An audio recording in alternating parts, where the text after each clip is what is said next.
Coming up in today's show, filling with plasticard, the results of the on test from last week, so we'll be looking how the Deluxe Materials Perfect Putty worked out, as well as we'll be looking at the Valero Surface Primer. Reviews for you this week from Academy, the 132nd F18 Plus Hornet, a slight upgrade to the F18A kit, as well as Kinetic's brand new Kafia C2 C7 in 1/48 scale. We look at how we're getting on with the Wingnut Wings Sopwith triplane build just before we get going with the rigging. We'll also be looking at your work from this year's Eggplane build, some great entries in there. And also we'll be looking at my latest 1-to-1 scale project. Hello, welcome to Flory Models. I'm Philip Flory. Busy week this week. To be honest, we've started on the shed, Wendy House, Arc, whatever you want to call it. To be honest, I had every intention of setting up one of the cameras on a time lapse and doing it. A few things went wrong with that. One is the weather's been horrendous and blowing a gale and it's been windy. Secondly, we got on really quickly with it, and it's one of those things when you're on a roll, as you know, it's just let's just get it done and get on with it. So that was it. So first of all, I do have to thank my dad, who gave me massive help doing it all and basically did it for me. And then obviously thanks to Steve as well, Mally, who was down, who helped me get the roof on it on Saturday just before we had a monsoon, and it hasn't stopped raining ever since this week. But luckily I've been able to get on with the inside of it. So here's a quick look of what we've got. So as you can see, it's 16 by 10 on there. We've still got to do the inside lining for it. But as you can see in here, it's quite cosy, quite nice. I'll be able to have a nice new workbench, hopefully down one side. We'll be having the wash manufacturing down the other, and I'll have still got a bit of room left over afterwards as well. So what we've got to do now is all the groundwork around it, and we'll be good to go. But we are weather tight now, we are watertight. We just got a few more bits and pieces to get on there. So this is what I've been up to this week, when I should have been modelling really, but never mind, modelling on 1-to-1 scale. Okay, so as you can see, it's a bit of a monster and we're getting there, but it will be nice because some of the bigger tools like pillar drills, things like that, we can get into there. So working on bases and stuff like that and diorama type equipment we can do out there, especially when you're dealing with resin, because there's nothing worse when you're doing resin inside. Got somewhere to do it now outside, and it just makes the place a lot less messy. So hopefully it'll be full steam ahead with that. We'll get that finished off this week coming, all be very nice, and then we can get back to doing some serious modelling. Not to say we haven't, because we have been pretty busy week this week. First of all, we tested last week, we put on test our putty. Now, I won't go right the way through it, but needless to say, it looked to be a brilliant product. And I have to say, in testing, and here's our test subject that you all saw last week, my main concern with all putties is shrinkage. And I have to say, there is a tiny bit of shrinkage. I'm not going to say there isn't, but by far the best type of puttying I've done. Now you might remember we did some very fine lines, those still totally smooth, no problem. This down the back end where we were using thinners as well to thin it down after it had dried. But also I had a play round before, and we went round and we were doing areas down here, and actually what I've done is I've been sanding and using with it wet, just literally a bit of spit, to be honest, a bit of water, and manoeuvring it around and tidying it up and things like that, and it worked an absolute gem. So I do have to give thumbs up now. This is Deluxe Materials Perfect Plastic Putty, does now get my 9.5 out of 10. I'm not going to give it 10 because it still does shrink. There is a tiniest little amount. I reckon 2 coats would do it, or if you're going to prime afterwards, you won't have to worry about it at all, because literally in testing I did it on another kit, to be honest, the other day,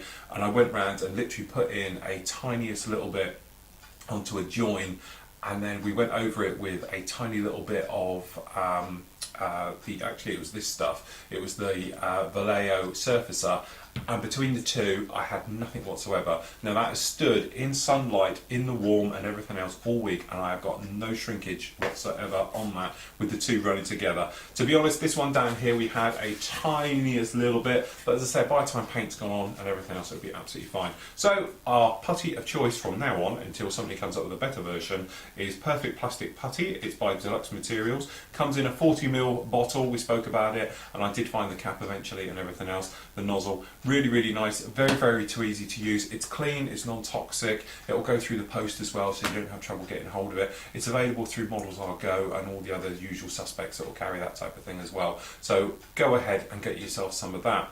The other one we spoke about, which we weren't too sure on, was a lot of people spoke to me after I did the review on the Surface Primer, and I said about you can't, you know, sand it and everything else.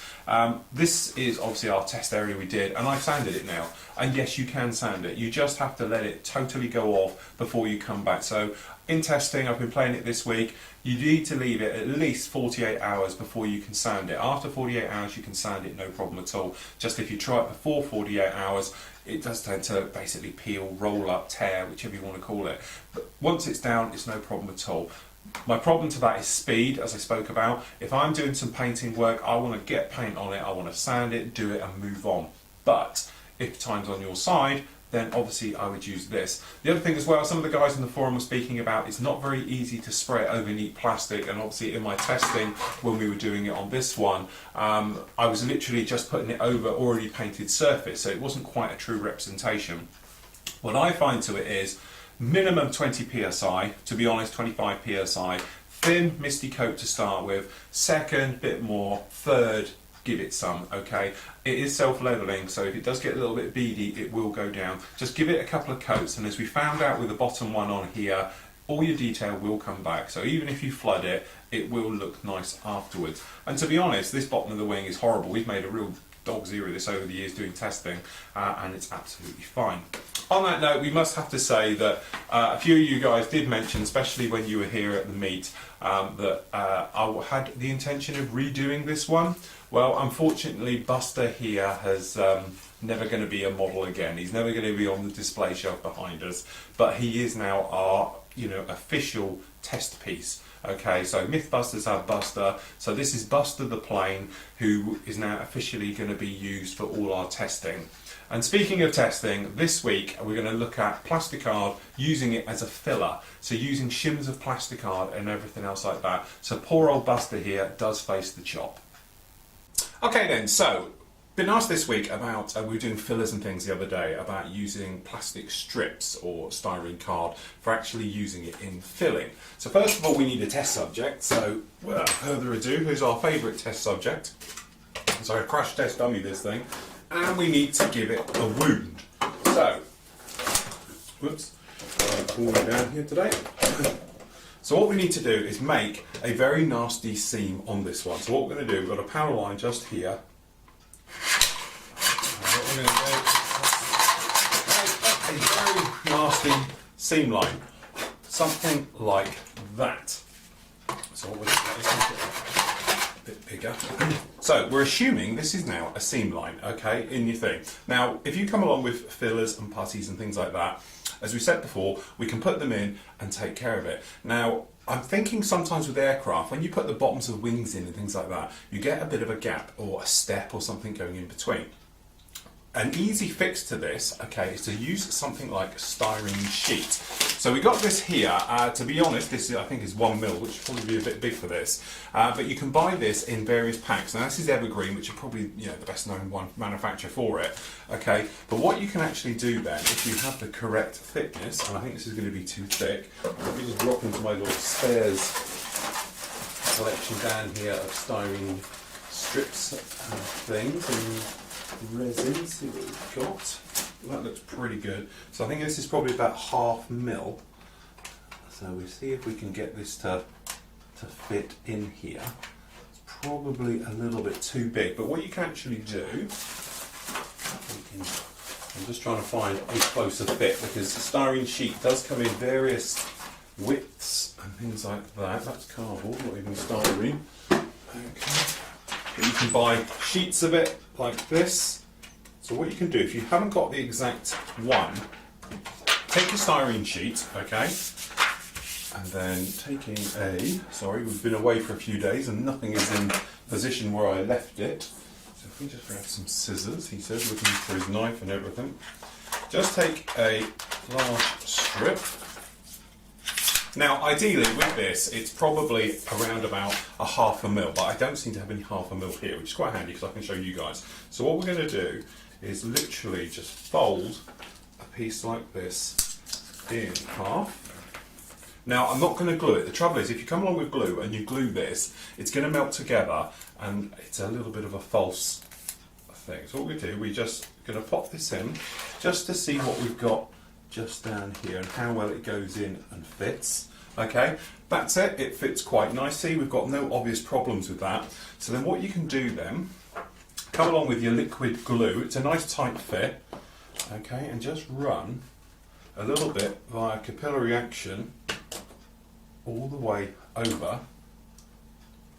Okay, all in there, just like that. Okay, and then leave it totally to go off. Don't touch it or anything. So what you want to do is let it go off for a couple of hours. Okay, and then we'll come back and I'll show you about trimming it up and sanding it in. Basically what this is doing is putting in a solid wedge into the gap. That way we haven't got to put lots of fillers, and obviously if it's quite a large gap you're going to have to put lots of filler in there, and the trouble with putting lots of filler in, the more you put in, the longer it's going to take to dry, the more shrinkage you're going to get and things like that. Now if it was a particularly large area, okay, so this I've got huge strips there, bigger than 1 mil I think these even are. Let's just see which one we've got in here. Yeah, it's all 1 mil stuff. But what you can actually do, okay, just trying to make sure we've got the right one, is if it's really big, is use lots of different folds of them, okay, like we've done there. You can laminate them all together, so what you can do, you can just come along like this, and if you've got a particular big area to do, you can cut them up into cubes or strips or whatever you want to do, and you can laminate them then together. Move those out of the way. So using liquid cement, you just pop a generous blob down. Okay, and then you'll just come along with your new one on top. Okay, and then next one goes down, plays on top. Okay, good old squidge.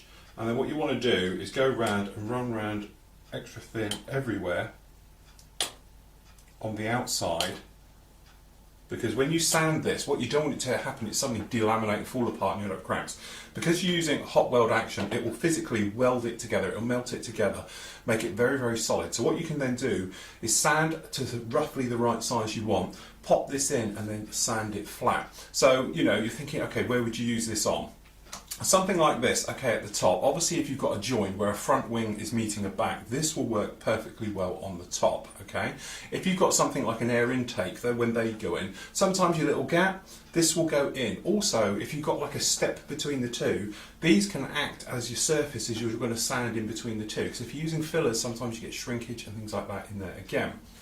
And then using blocks like this, if you've got a situation where you need to replace something completely underneath, like let's just assume you wanted to close up this underside door, say just down here, what you could do is shape this roughly to the size, put the entire block into there and then sand it. That way you haven't got the trouble putting gallons of filler in there, or perhaps a little bit of packing, something else like that, and then filler on top that's going to cause you problems when it goes through. So all you're trying to do is roughly build it up. There is another small little technique, and I'm trying to find an area on here where it would work quite well, is that you can actually use plastic card on top of a seam line, okay? So if you've got a particularly nasty join running down the middle or something else like that, what you can actually do, so we'll just make one, just for argument's sake. So let's just assume we've got a large, deep, unsightly gap running down the middle here.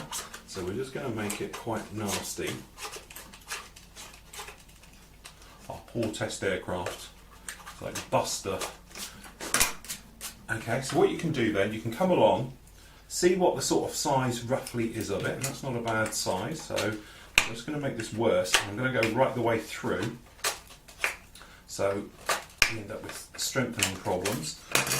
So there we go, we've got a large one going all the way through. So what we'll do is we'll just chop this up into smaller strips just for a minute, and what I'm going to do is sort of angle them in sort of mini V shapes, So if you just cut against each other as you go through, you can make these little wedges.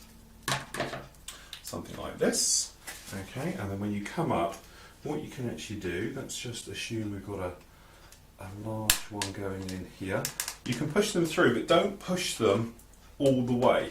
Okay, and then what you can do is nudge them up to where you go, but you want to leave a little bit of a lip, because if you take the lip off and it sinks down, you're in all types of problems again. So what we've got here, we've got a V shape one, but I'm going to put it in upside down. Okay, and we're going to very gently push that one down into position. Okay, I think we're running out of room just up here. So what we'll do, we just make these a little bit smaller. So we just cut this in to 2 bits. As I say, make little V shapes from it, and you'll find they will fit beautifully. And because they don't have to go all the way down, you can just sort of pop them in as is required in the right areas. Okay, so we've got a little bit going in there. Okay, we've got a little bit of a gap up the front. I'm not sure if we're going to be able to get any in there, but if we could, it would really help. So what I'm going to do is just put a little bit of glue each side. Okay, and what we're going to do is just going to pop this little guy in up here, if I can get him to go. See, ideally you just take your time and fit it all a lot nicer. Okay, a little bit of a gap running down the back here. Now I'm not saying this is a replacement for putty, because the chances are you're going to have to go everywhere afterwards, but hopefully you can see just down here, that's all those joined in now. Okay, now the theory is, again, once it's dry, we'll cut it, sand it, and then you can just use a little bit of filler or putty right the way over just to smooth down, but you haven't got a massive big line. And also, because this is thick styrene sheet that's gone all the way through, and you've used the weld action glue, it will hold the fuselage together. You're not in a situation where if you've used a putty and then you come along and you push it and it begins to bow a bit, because this should have the strength of the actual plastic in the first place, because it's gone all the way right the way through. And that's basically the principle of using shims, if you like, for using in filler. So never throw away old styrene sheet. To be honest, I think I've had a bit of a clear out here and lost my thinner sizes. But you can use those very quickly, because this glue, as we know, goes off in about half an hour. You can just chop over the top, sand it, tiny bit of putty or a Mr. Surfacer, something else like that, goes in there, and then you've got a fantastic little finish to it. So what we'll do, we'll let those dry, we'll come back in a little bit later on in the show, and we'll talk about cutting them off, sanding and filling and everything else like that. Okay, so we'll come back to that a little bit later on when that was all dried and everything else, and we'll see how we get on and how actually cutting it off and sanding it all after that. Okay, so we had the meet this week, we said. Now, I had every intention of now showing you some of that great content. The thing is, we're on YouTube, and I think they'll probably pull it. So if you're a member, you can watch it in the forum. What I've done is I've edited together a mishmash. It's not just the technical stuff. I've put in some of our general chit chat that goes on. Now, we spoke about using the GoPro. Basically, it's the GoPro is down at that end and set up, and what a lot of the guys who here didn't realise at the time until halfway through the evening was it was recording. Okay, so it recorded all 6 hours of everyone being here.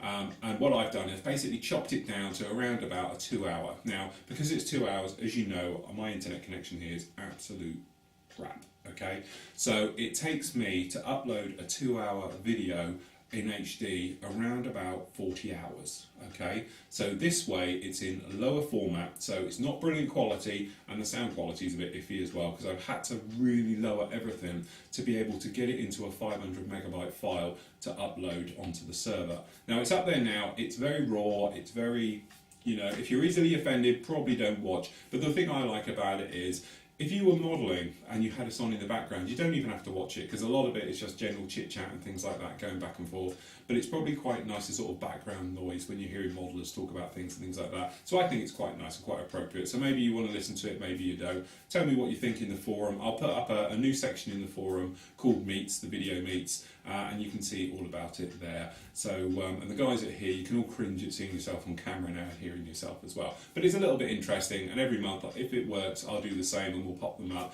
But it might be just be nice. I think it's nice to listen to as you're modelling, you know, things like that. Anyway, there we go. Now, we've got to talk about it, Wingnut Wings. Now, because I've been doing the shed, or Arc. I prefer Arc. Work, tool room / whatever. We haven't actually done any more to the Wing That Wings, but that's not to mean you don't get it, because you can now see part 3, which gets you totally to here. Okay, because to be honest, this is now, as we spoke about last week, it's just waiting for decaling and then putting together. Okay, and then rigging, which we're still umming and ahhing about the best ways of doing it. I've got various test pieces on the go of doing my own versions of it. So we've got here, it's like a RAF White's flat wiring, 1mm and 1.5mm, and using Albion Alloy's fantastic rod system for putting it in, and well, loads of things. But anyway, this week I'm going to be cracking on with that on Monday, and then obviously next week it'll be, you'll have a lot more to see. But to be honest, because of the shed, I didn't have time to do any this week. I've been concentrating it out there, doing orders and everything else. As we're speaking about it, a lot of obviously UK and I think most of the Europe guys now are probably getting your medals through. I've got about 10 of you haven't replied to the email that I sent out saying about medals. So if you're watching this, check your spam boxes, things like that, and the info. Basically, I just need your email addresses and just reply to it, and then I can cut and paste as the details about it in there, and I can get your medals off to you. US guys and everything else, yours will probably start coming through now because they actually went all out on Monday.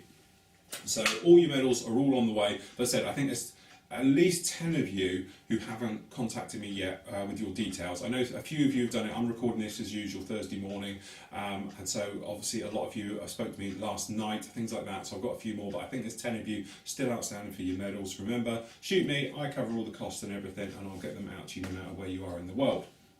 So we can get that done. Okay, so review time. We've got 2 great kits for you on review this week. We've got, first of all, we've got the fantastic Academy F18 Plus. Okay, so next up this week we've got this absolute monster. This is Academy's new, or updated shall we say, 1/32 scale F18 A+, okay? Obviously we're no stranger to Academy's beautifully done 1/32 scale kits, especially the Hornets, because we have had the A in the past, we've had the C, we've had the D, okay? So we know they're a good kit and everything else. Now this is the A+. Now the A+ was the upgraded version to the normal standard A, which I believe was, I don't know, in the mid-90s, I think it was. And basically they upgraded the APG 65 radar with the 73. There was a couple of other little changes as well, like you get the bird shredder IFF on the front so you can tell which ones they are, and things like that. But generally this is the first time I've seen obviously this boxing of it done. You could have got a little upgrade before, but a lot of the changes between the A and the A+ are internal. The little subtleties on this one. Okay, so as you can see on the box, as we've got it here, quick history lesson. If you're going to do the C to the A's, the easiest way to spot it, up here on the tail, you get another little lump goes up here on them, okay? You get a lump around about here, and you get a lump down here. Okay, so that's how you tell the differences. Pretty easy, but obviously the A+ is a little bit more subtle, as I say, because apart from the bird shredder on the front, which you can't really see here, it's all in there. So let's have a look to see what we get in the box. Beautiful box art, by the way. So it's pretty much standard to the other kits. So we get our nice little inlay area, and then we come down to in the box. So just move that out of the way just a touch. If I stick it over here, might be better. Okay, so first screw up. As I say, we have done these before, very nice, but we'll have a quick run through because it was quite a while ago we reviewed the, I think it was the C we did, which later became Fights On. So, as I say, they're quite big kits these, so as you can imagine, you've got lots of detail going on. Right away, you can probably off the back, you can see we've got very, very nice detail down here in the wheel wells. Nice little hosing, wiring, things like that. It's hard plastic, nicely detailed. As I say, it really is a very nice kit. If you've ever built the large scale Tamiya kits, things like that, it's on a par with it. It's probably one of their best kits they ever did these. Going through, as we can see, I've got a little bit of flash actually from the release of the actual just up here, but we've got nice detail, recessed panel lining, recessed riveting and raised detail as well, which is nice mixed media as you go along on the sides. We go through, unfortunately we have got a few ejector pin marks down here in the intakes, which you do have to get rid of if you're going to be down there to see them, because they are quite noticeable. And if you've ever built any of the Hasegawa kits going together, they go together exactly the same way. So we have these panels on the side, which again, fantastically detailed, really, really nice detail. on those. We've got this little guy down here, so we have our tyres, but again we've got nice because we've got writing on the tyres and all the details, the pressures and whatnot. And then down here we've got lanterns and flares and things, the little holders on there, but again, no flash, no nothing. And to be honest, considering this kit has been around quite a few years now, it's absolutely beautifully done. As I said, I'm just trying to think, I think I first made this kit in around about around about the turn of the millennium, around about 2000 I actually built this kit. So, as you can see, down here we've got sides of the fuselage. It's got quite a strange thing. The nose section goes down onto it with the canopy and everything else. But again, we've got the Lyrixes on the front, those leading edge extensions that go through. We've got very nice seamless intakes which go down, which are obviously all nice. The different types of on the gun at the top here, because you've got different vented guns. You've got the seats going through, speed brake, and everything else. The underside of the Lyrixes. But again, we've got a nice little bit of detail running down at the top. It's quite big, it's quite chunky, but to be honest, it's in scale and it does work. Because don't forget, when this monster is built up, we are talking a sizable aircraft. The wing itself, again, pretty straightforward, recessed. A little bit of warpage, I should think, on there. I would want that to be pushed down. What it is, it's come off of the end. In fact, it's not even on the end lug.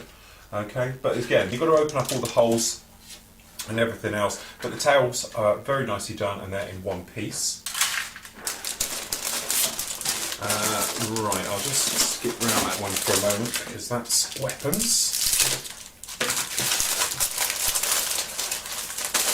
So, next in, we've got down here, you actually build the radar on this, which is quite a nice touch. So you have to build all the radar and it pulls out and goes in, very much similar to the Tamiya Phantom, things like that. Nose wheel, again, as you can see, lots and lots of detail going on down here.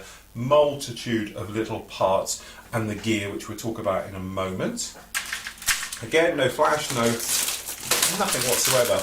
And I think this is also a testament to the guys who are manufacturing these particular kits, that when they're obviously doing the moulds for them, this mould now, as we now know, is going to be a minimum of what, 15 years old now, I should think, and obviously it's been upgraded and changed and everything else, but obviously we've got no flash anywhere whatsoever on this, extremely crisp moulded. Yeah, I don't know how many run they do of these. Anyway, a little bit of a letdown on the kit, shall we say, but I'll excuse it because of its age. The nozzles, a little bit crude, aftermarket, easily available for our usual suspects, areas, things like that. Open or closed with those. We've got the fuel tanks, the blades, again, it's what I'm saying about this engine, quite crudely done, to be honest. And then we've got our weapons fit.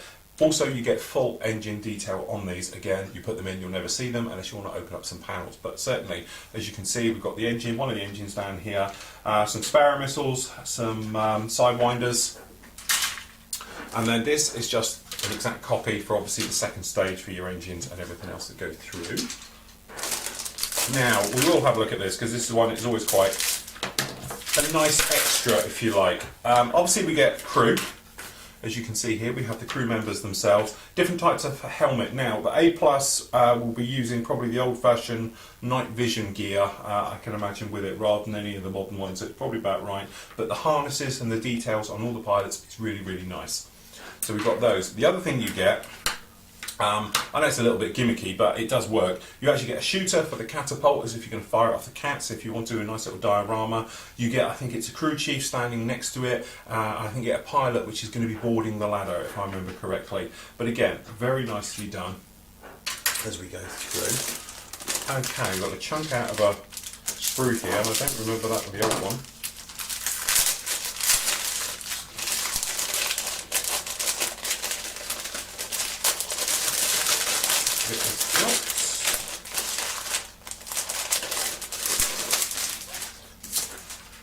So, next up, ejector seats. Just trying to think, I think they stayed with the standard ejector seat before they moved it over to on the C for doing this one. And then cockpit tub, you get two tubs, it sort of disappears in the back if I remember correctly. Instrument panel, you've got the twin instrument panel, so I presume you'd be picking the one that you want. The various parts going through. And it looks like we've got a little bit of a wing fold set going here, so perhaps you can cut it and do it. May have been, in my speediness of building them, doing commissions back in 2000, I never even looked about folding the wings. I always thought you couldn't. We'll have to check the instructions. Nice little thing here. This is the weapons fit. That's just a mirror, so we won't worry about it. But we've got down here the old-fashioned, big, heavy-duty laser-guided bombs. More modern JDAMs. I don't think the A Plus can carry it.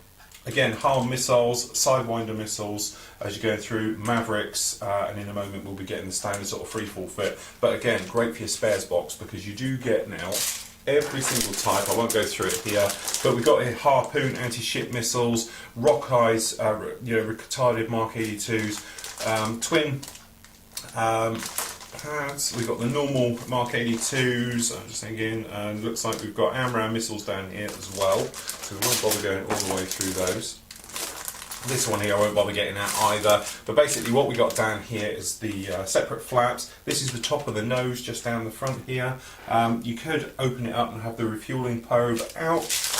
Okay, and the leading edge ones, again, they're all very nice. And the tails. Now, moulded in two halves, this is what we're saying. This is what's different between this one and the other ones, is purely because the lumps and bumps on the back here. But you do have positionable rudders, which is very nice. And then down here, we've actually got the system for actually having the power down look, if you like, or deployed if you're doing it for the cat shot, with the actual flaps down and all the control surfaces down and things like that. And we've got obviously launch rails as we go through. Now, in this one, you get the box. Now, the box itself, let me just do both of these.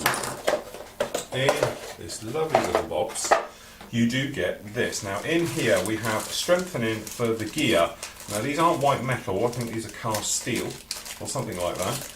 But as I say, these are inserts into the plastic ones. We've used them before on things like the F4, F14, things like that. But again, it strengthens it up because they are quite heavy. Vinyl tyres, you might want to change them, to be honest, but again, personal choice. We get your nuts and bolts for screwing it together, and I must admit, I never remember getting a screwdriver that big in it last time, but a very nice little Phillips head screwdriver.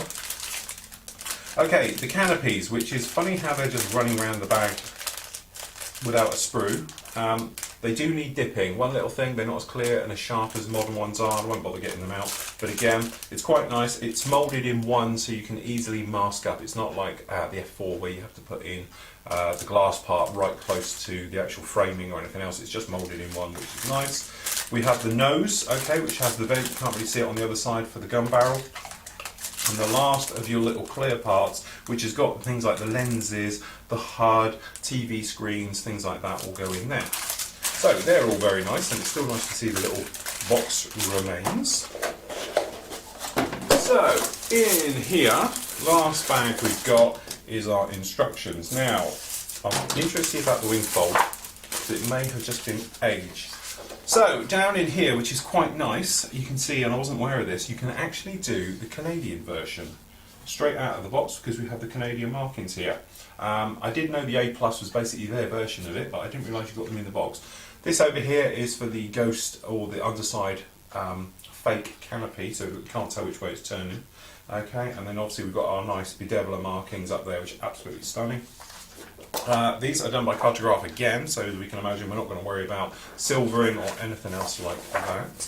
I'm hoping for a weapons one, which will be here, yeah.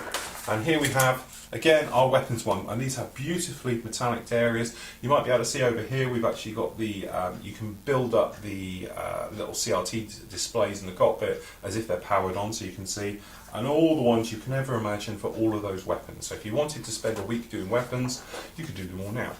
Okay, so, instructions. As we can see at the top, we've got all the colour call-outs as you're going to go through in everybody's scheme. Working your way through, okay, usual thing, starting off with the seats, it's the cockpit and everything going through. Don't take any notice of the rear tug because you can have a plate go over that. Talking about strengthening up as we were inside these cockpit areas down here, and then putting all the gear together. Now it's talking about putting the gear in now. This is one of those ones, what happens is the fuselage bolts to it, and it's very hard to do it without, or you can do what I do, and I actually adjust all this down here so I can get the leg back into it afterwards. But it's a personal choice on how you do it, because what happens is the entire front end bolts to the rear. Engine going in, it's very crude, but if you wanted to upgrade it or open up the bottoms to have it open, be a nice little touch. So we go through all of those. Wing section going together, obviously opening up the holes. It's not talking about wing mechanisms. Yes it is. We have got the option, you can cut it and do it, which is on step 9.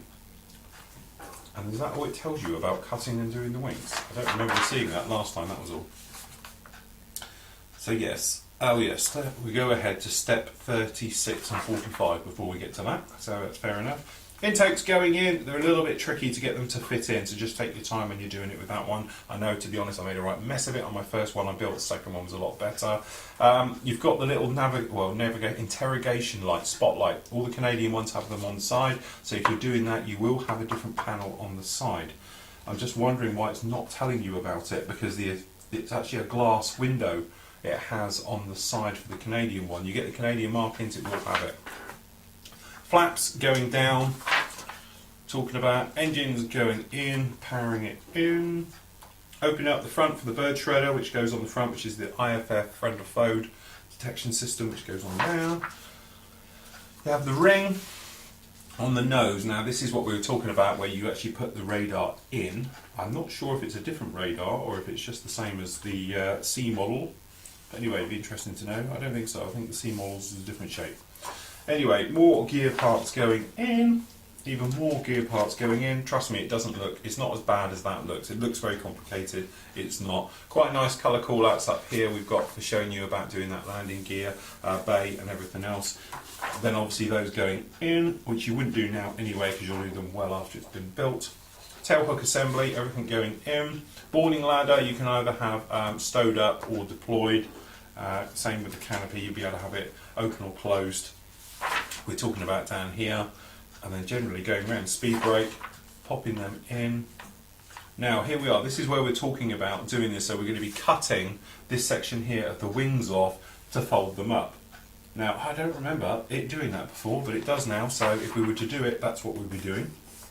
Okay, slats and flaps all going on, again, on the tail. Weapons fit, pretty much standard, working our way through everything, weapons you can imagine. Here's our shooter, this is our little guy for the catapult officer, and obviously the crew going in and out. It's quite nice, you can have different vest colours as well, so you can do all of those ones. Our weapons we were talking about, and then decaling it. To be honest, there is quite a few decals on this, and our markings. So as we were saying, we've obviously got the bedevilers, and we've got the Canadian one, which is actually Libya one for 2011, which is beautifully done. This is the Gulf War colours from 2007 marking tour, but this one here is 2011, which is very nice. And then we've got our usual bit at the back. So it's an old kit, it's an old favourite, and there we go, there's the old ones, old 70-second ones. You can build them in 70 seconds. But anyway, it's a great kit. It's been updated a little bit. When we say a little bit, not really, but certainly it will be a very, very large, very, very impressive aircraft in your cabinet and everything else. Do it with the wings folded, and that way you won't take up too much room. But generally, I built this one, as I say now, it's going to be 13 years ago at least, and it went together an absolute charm, no problem at all. And I'd say I did it in Fights on Markings, which is a stripy colour and everything else, and it was such and such a special aircraft. It looked fantastic to be done. So as you said, you've got the choice now. You can do the A plus, the C, the D, and then obviously you can do the more modern E and F, all in 1/32 scale. So who's the first to do them all? So there you go, absolutely fantastic kit. It's around about £80, £100. I think you can get this one somewhere in between that price range. Well worth it, and as I said, if you want a super duper big, and in those markings, absolutely fantastic, or even the Canadian markings, really, really nice. Next up, we've got an aircraft which, as you're going to hear, I'm quite a fan of. Okay, so first up this week we have an aircraft that I've been waiting to come out for, to be honest, for probably the last few years. Okay, this is the Israeli C2 C7 Kafir by Kinetic in 1/48 scale. Quite a fan of this aircraft. My generation, you'll probably know it from films like Iron Eagle, things like that. There's a quite interesting history, and there's lots of books written about it, but just skimming it over it, basically the French government agreed to build a upgraded Mirage 3 into a Mirage 5 and export it to Israel. Now, there was an arms embargo and things like that in around about 1967, and it put pay to all of that. There's a lot of speculation. There's two sides to the story. There's a side to the story that says that basically the Israeli government went and stole all the plans for the Mirage 5, as it is, the upgraded version, and went back and built it themselves. There's also another rumour mill that goes around that actually says that France did deliver the 50 Mirage 5s. They went to Israel and then they got upgraded to Kafirs. Now, as I say, it's all lost in the realms of time now, but basically in 1975 this particular aircraft went into service, and it was a massively upgraded type of aircraft considering to what the French original version was. Now, the C2 and C7, basically the differences are the C7 was the upgraded, beefed up version to the C2. They look almost identical. The only difference is really, as far as I'm aware, from external point of view, is the C7 has the hard points under the intakes, and it has in-flight refuelling. The other things internally is it's got a totally different cockpit to the C2, and it's got a full hot R system, hands on throttle and stick, things like that. The engine was upgraded, gives about £1,000 more static thrust and everything else like that. Anyway, getting back onto it, as you say, I'm quite a fan of this aircraft. We had this in the meet on Sunday, but I didn't take a great deal of notice of it. Sorry guys, you were there, because I wanted to review it myself. And as you know, I like to see first off what's in the box without being too involved. So actually in the box we have our instruction sheets and decals, which we'll get out in a moment. But first of all, we'll dive straight into the plastic bit. So down in here we have, let's just grab my knife, usual things, all separately bagged, which is quite nice, in nice clear crisp bags. Okay, so looking at the sprues, initial thoughts are it's hard crisp styrene sheet. It looks to be quite detailed. We've got riveting detail, panel line, obviously all recessed as you'd imagine in this day and age. The only thing that I can see straight off is the panel lining. Whilst I think it will take a wash quite well, you might be able to see running through that we've actually got some softer lines. This one down here particularly looks quite soft, where other ones they tend to be no problem at all. So just occasionally we've got a little bits, but as you say, it looks to be quite nice, very nicely detailed. And even when you round over the edges and things like that, no evidence of flash at all on that particular sprue. Okay, we've got an ejector pin mark right down here in the cockpit where you're not going to particularly want it too much, I should think. But certainly looking around all the rest of it, seems to be all okay. We've got a couple of locating areas to hold the engine in. The tail, this is the intakes, I do believe will be over here. So we might get two sets of those if it follows its plan. So next one up, we have the wings. Okay. So down here on the wings, we've got the top wing. So obviously, if you know your French ones, you'll know speed brakes go on obviously up here on the top. Again, very nice crisp panel lining detail, no problem at all. Okay, Anoraki moment, you'll know that it's got the dog tooth wing set. The very early Mirages, the early Kafirs didn't. It was straight winged. The later ones had this sort of dog tooth area on here. But again, it's got nice detail. The great thing about this aircraft, because of its age, it will have things like a wash on it that will look really, really nice. So looking through, the actual bays themselves seem to be very nicely detailed. We've got raised riveting detail down in there as you'd expect. The speed brakes have got little bits of flashy bits all around them. Seems to be a little bit odd.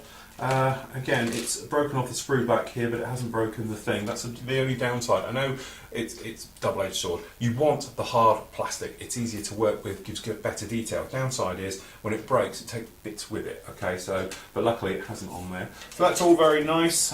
We've got locating pins that seem to be a go around, and obviously you've got the wing set goes to the inside. These obviously drop on, and we've got a couple of holes around it which you will need to open up, as you'd imagine. But all looks to be very, very nice. Now, into here we have weapons. Now, as well as I know the Kafir, but you get for reading the book, I'm not too up on the weapons bit, but generally down here we've got your cluster bomb units, your cluster units down here on your triple ejector racks, which look pretty much similar to what you would find in a Hasegawa weapon set. We've got your sway braces down on here, again, very nicely done. So I must admit, yeah, quite nice. You've got a little bit of riveting detail, probably not enough that you'll be able to make stand out too well down here, but it doesn't look too bad. We've got the missiles down here. Again, I think that's a HARM missile in various states, our anti-radiation missile down into this area here. So we've got 2 of those.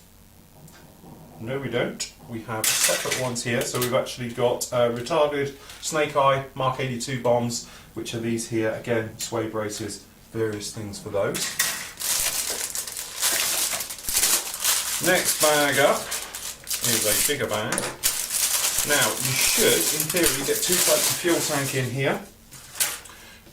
We should have a supersonic version and a standard version. Basically, we've got the ones on the tails are slightly different, they're slightly bigger as well. So we'll start here. So again, we've got, looks like a GBU, laser guided bomb unit.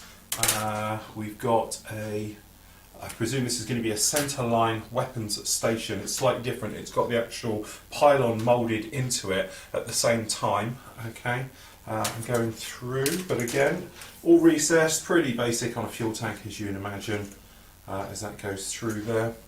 Because obviously I think it's an Israeli Industries type of laser guided bomb versus your standard US type. Okay, we just bring this out just a fraction. There we go. Okay, so one thing we did talk about when we had our meet was this nose section. Now, you get 2 noses in here, and we're not quite sure why, because we had a brief look over this, and I've had a look now, and I'm looking at it, and I can't see the difference between these noses, apart from the bottom plate. Okay, this is the plate that goes underneath down the back here, but why don't you just get a separate plate? Because there seems to be no difference whatsoever on this nose section. But it's a little bit odd, but you know, who's the reason? So we've got our ejector seat down here, which is quite nice, and our instrument panel seems to be pretty much on par for what we'd expect for this type of scale. We've got the little designator and receiver pod underneath here, which goes underneath the chin of the later one, and working our way through. So perhaps a little bit heavy and a little bit mismatched, some of the riveting detail going down on here on these pylons, but again, nothing that a little drill bit wouldn't take care of. So, we actually have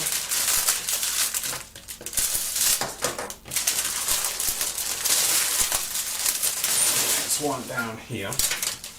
This is the bitty one. Okay, so we've got going to be nose wheel well set, which is just down here. Okay, nicely detailed. We've got some bottles down there, some nice wiring detail, some hoses, things like that. So that's quite nice.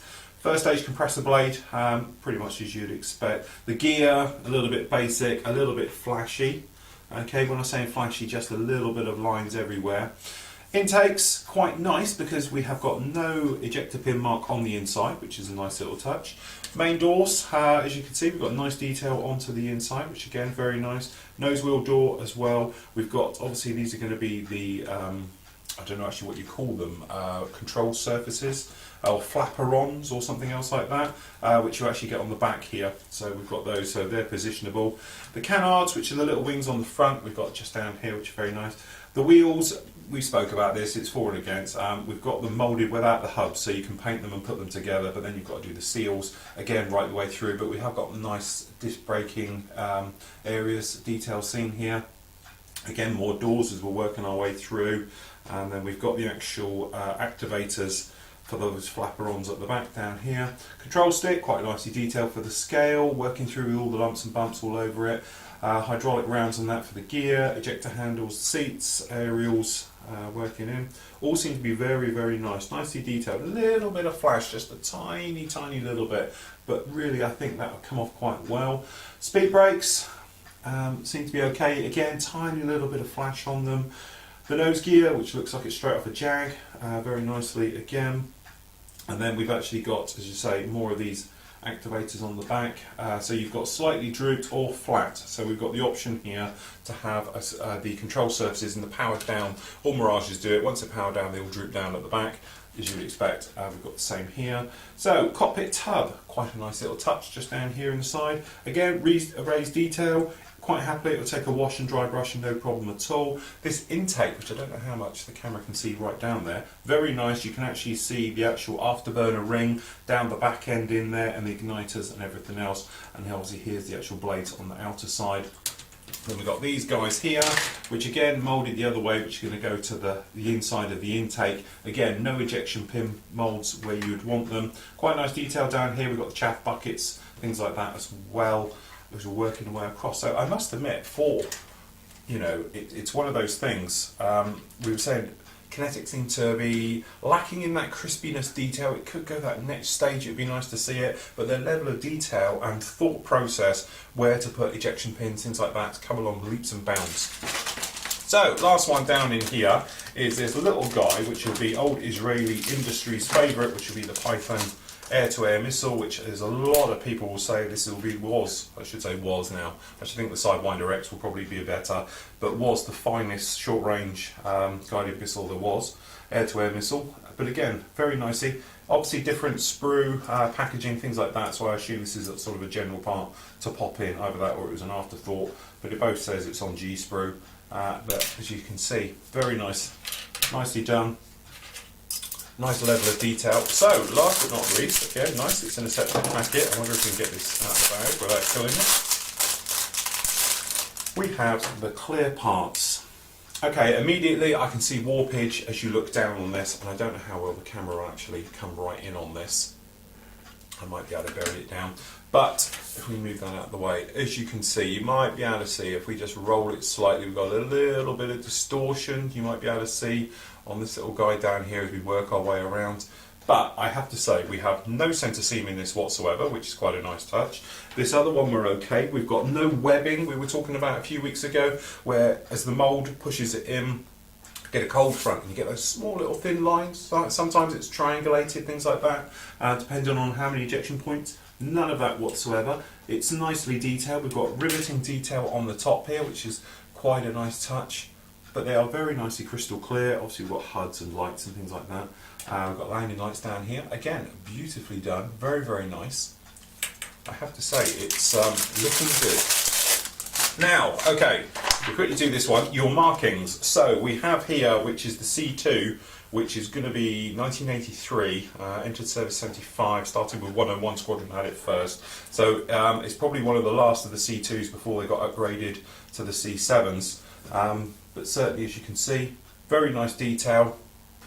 As we go around, I better move this out just a touch so you can catch it all in. As you can see, really nice. You've got your colour callouts, a zillions of little photo etch deals. It's saying 320 and 375, which is your standard light ghost greys and dark ghost greys. Not sure if it would have been those. I would have thought they would have gone with something else. But anyway, as you can see through, right the way in, we've got the coloured fuel tanks, we've got some call-outs for your Mark 82s, your Rockeye cluster bombs, and I said your Python, which is quite a nice one as well. On the other side is the more colourful. Don't think this colour's correct, it should be more, I don't know, lighter, all of them. But again, you've got your colour call-outs, as you said, right the way down here. So if you were to do it in this particular one, I've got the colours up here. If you can see them, we did them on other Israeli aircraft we've done, which I do like, which is the hobby colour ones, which is your numbers 312, 313 and 314 are absolutely lovely for doing the Israeli colours. It has those nice greens and everything to it. And whilst we mention it, thinking about it, we haven't spoken about it, I've missed it, but Israeli colours are now available in Model Air. So if you are thinking about doing it and you want to go with one of these, here's your colour, 126 Israeli Defence, which will be Forces Green. Or let's see if they've got it right. They're calling it a slightly different number on here. They're saying it's 424. Valero is saying it's 227. Fight amongst it yourselves. I don't know. There's no actual colour because the guns call out for that particular green does actually state the C2 Kafir on here and is saying 227 as well. So I'm guessing, I don't know, perhaps they're slightly out, shall we say. But never mind. We know what colours they are. Now, we do have to mention it, if you don't want to do these colours, there are some absolute beauties out there, because this was sold around the world, and I have to mention it was sold to Colombia, Ecuador and Sri Lanka had these in fantastic colour schemes as well. Some real nice stuff. They tend to have the darker greens in those parts of the world. Absolutely beautiful. So, that's those. The instructions. Okie doke. So, as we can see, right the way through, as we basically imagine, we might as well have it this way since it's got it. Doing the seat, as we were suspecting, or as I was expecting, slight differences between the C7 and the C2. it had a massive, massive upgrade. It's got a totally different cockpit in there. So as we can see, it's got different seats as well. Looks like an MB7 on that one compared to something a lot more modern. The cockpit's different as well. In theory, it will have different control sticks and throttles and everything else, I would have thought, but it hasn't shown them in there, but we are talking 148. I'm just getting picky. Okay, we've got the gear going round, pretty much standard. We've got the intakes going in, we know they're a nice fit. Now here's the thing, they are calling out the differences between the two noses here, which we couldn't spot when we had the meet last week. It is saying there are differences, so I don't know, we'll have to have a very, very good look at that and see which ones it is. But it is saying the C7 and that, but we measured them, they're the same length and the same width, we couldn't find any differences. So, as we can imagine, going right the way through, cockpit's going on. It's only got one type of intake onto it. Now, there is a hard point underneath there. Again, we'll look at that in a moment. We'll see if it picks it up. Going through the wings, drilling out the holes. Nice new little icon for drilling holes. Haven't seen that before. Okay, right the way in. Positionable flaperons, as you can see. Okay, then underneath here, hard points going on.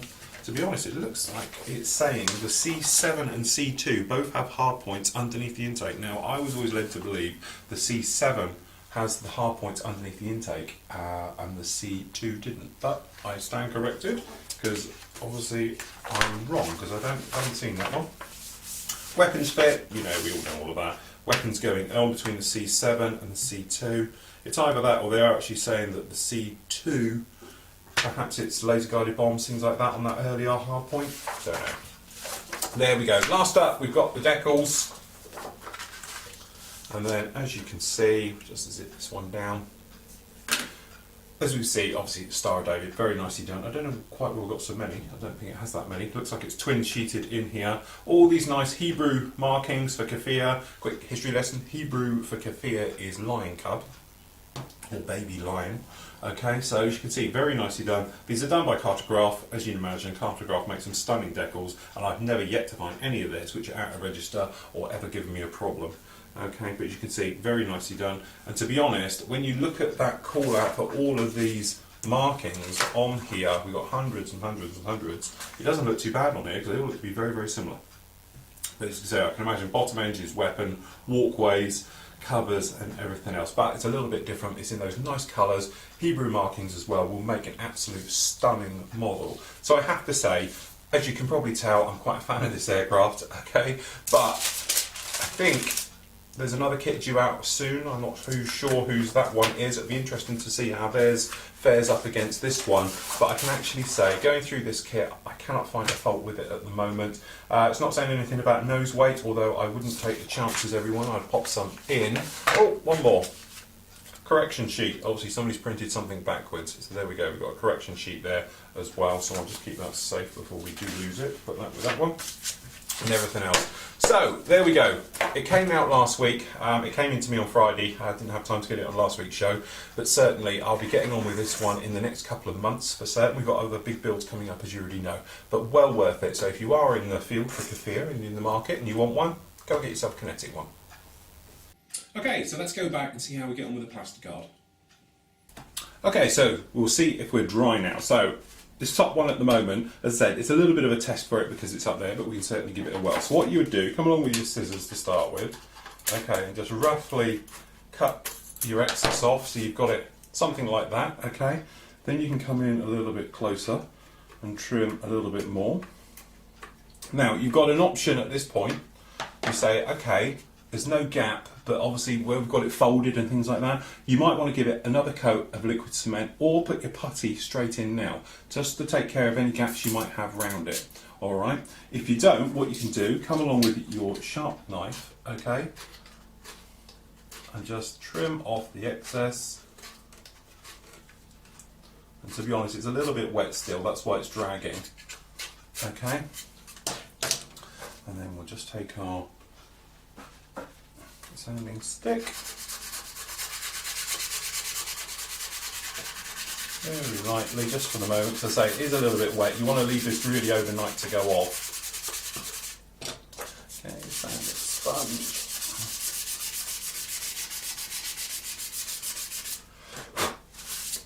And there we go. That takes care of your gap, no problem at all. Straightforward.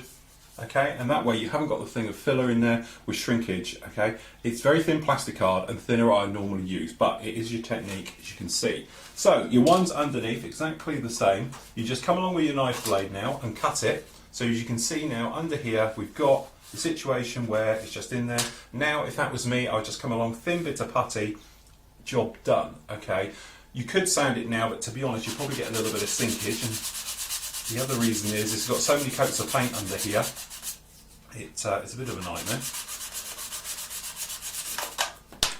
Okay, but as you can see, quick, easy way of filling a very large gap. Now you could come in with super glue to set it down, but the thing is super glue is very hard and obviously you'll go through the plastic area first. But that is your basic principles of actually using plasticard for filling. It's just a quick way of covering quite a large gap, and if you, the bigger the gap you are, the more plasticard you use, and then we said laminating it up like this, then you can come along, put it into a gap, say you've got one down here, let it higher, cut it, so if it's really thick like this, use a razor saw, sand it in flush, and away you go. That way you're not using gallons of filler, it's going to take a long time to dry, and then obviously get a lot of shrinkage coming back with it.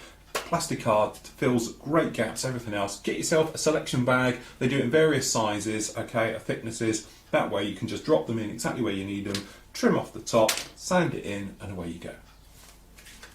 Okay, so that's about it for this week. I hope you enjoyed the show. I'm going to leave you now from the entries for this year's fantastic egg build, or I don't know what we would call it, our Easter extravaganza, or all the other bad egg jokes we had for the last one. Got to thank Simon for putting up with everybody for this one and sort of mentoring everybody through it and getting everyone to the end. So until next week, everybody, happy modelling and take care.